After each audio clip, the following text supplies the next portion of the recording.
So my friend Cooper and I were on a trip to Georgia to go on a hiking trip that he really wanted to go on.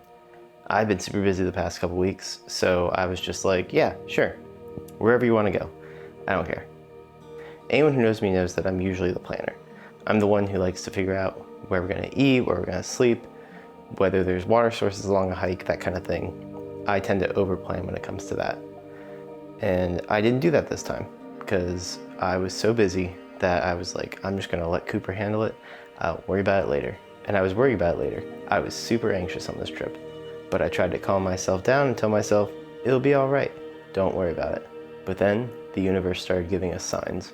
So here we are on I-75 after driving through Leesburg and Cooper's engine shutting off on us. I don't think it did a full shut off. No. It didn't go all the way off. I didn't have to start the car back up. It flickered. It flickered. All the electric flickered. It flickered. Like a couple times. Once. And then it fought to come back on. That's not a couple times. It was and it was like It flickered a couple times. No. I watched it. Okay. Do you have proof? You weren't recording.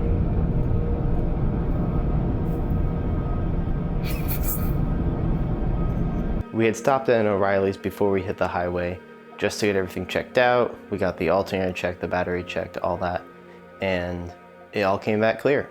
So we decided to hit the road, and if it happened again, we would turn around. But it never happened again. But then more happened. Once it got dark, I asked Cooper if he had turned his headlights on, because it didn't look like it. And he said, yeah, they're just really dim. And sure enough, another SUV got behind us and flashed their headlights at us. So we got off at the nearest exit that we could in Tifton, Georgia, and pulled in at an Advance Auto Parts. Advance Auto Parts closes at 9, is 8:45, so we gotta work fast. So he goes in to get replacement bulbs, while I'm outside trying to get the dead bulbs out of the car. When he comes back out, we compare the bulbs and realize that Advance apparently has the high beam and low beam bulb reversed in their system for the 2008 Hyundai Tiburon. So he takes them back in. Meanwhile, I'm outside with both the bulbs, realizing that I cannot get these bulbs back in now. There's not enough space behind the headlight for me to actually get the bulb in without like touching the bulb. We have to take the whole headlight assembly out of the car to install the bulbs again. So Cooper comes back out with the correct bulbs, and I tell him about this. He goes back inside and gets a socket from the guy at the counter. We remove the headlights, put the new bulbs in, test them, they work, put the headlights back in, and go wash our hands, and we are out by 9:05. So I gotta say thank you to Max and Alex at Tifton Advanced Auto Parts. You guys were super helpful, and we couldn't have gotten back on the road without you. Thank you. So we kept driving and stopped at a Buc-ee's about 10 o'clock and picked up some of their brisket sandwiches. Everyone tells me how good they are. They're okay. And we keep driving. And then it starts raining. And then the check engine light comes on. But the car's still driving fine. So we decide to just keep going and see how far we can get. And sure enough, we make it to our hotel. So we sleep the night, get up the next morning, and head for the trailhead. Car's driving great, everything's going fine. Until the road that we are following turns to gravel. At that point, I don't know if a bump happened or something, but the car throttle started acting up. But we were able to make it to the trailhead. Well, here we are. Something's up with Cooper's throttle cable, but hopefully it'll get us home. We're at the trail. I am kind of anxious about this, just because Cooper's car started acting up a little bit on the way here. The check engine light, I think, has to do with this throttle in some way. Maybe throttle position sensor. So it was starting and stopping a lot. So we'll see.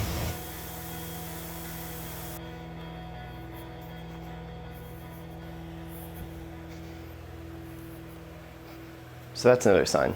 Now, I'm not the kind of person who's superstitious, but even I was starting to get the idea that maybe we shouldn't be out there this weekend. And then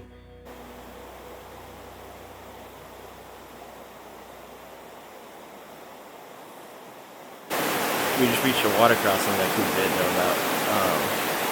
So we might end up having to go back because it's really deep and I am pretty sick of cross water.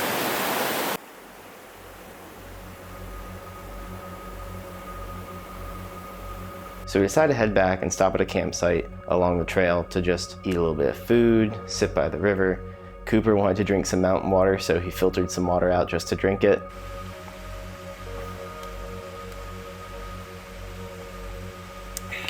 I'm drinking that mountain water. Good.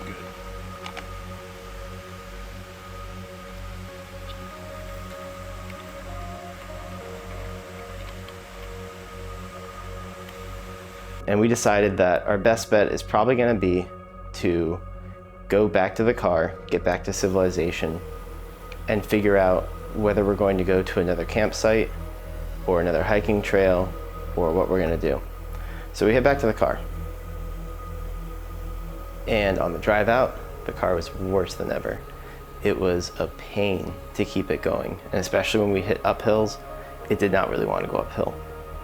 So we get back to where we have reception, and Cooper checks on his phone for where the nearest auto parts store is, and it is 12 miles away in Chatsworth.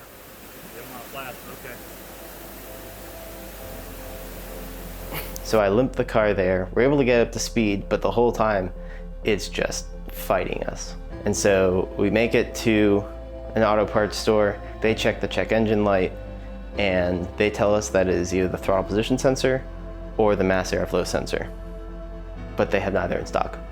So we decided to go down the road another half mile to where there's an AutoZone, and sure enough, they have both the parts. So we start with the throttle position sensor, we get that swapped out, and it didn't work. So then Cooper looked up and found that there is a throttle reset procedure that you have to go through. So we unplug the battery, wait 10 minutes, plug it back in, and the battery cable is now loose. So Cooper goes inside and he buys a new battery ground cable.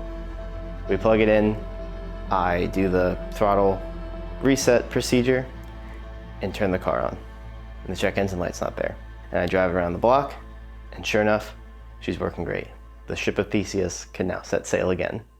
We didn't get the name of the employee that helped us out in the AutoZone in Chatsworth, but thank you so much. We would not have gotten home without your help. He came out multiple times and made sure we were all right and brought us different tools and even offered to help us if we needed it, but I was able to get it figured out. I then asked Cooper if we can just go home because I've had enough adventure and stress this weekend and I really just want to relax. So we head out. On the way, he sees that there is a place nearby called Red Top Mountain State Park. So we decided to stop in, and I'm so glad we did. It is a beautiful state park.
And then after that, we headed home.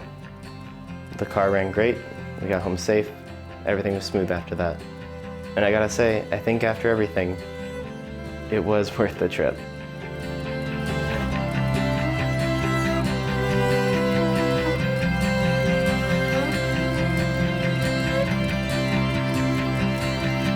It didn't go as planned, but with everything that happened, we were able to figure it out. We kept our heads straight. Were it not for all the issues the car had, I would have never known about Red Top Mountain State Park. It is so nice. I want to go there so bad again.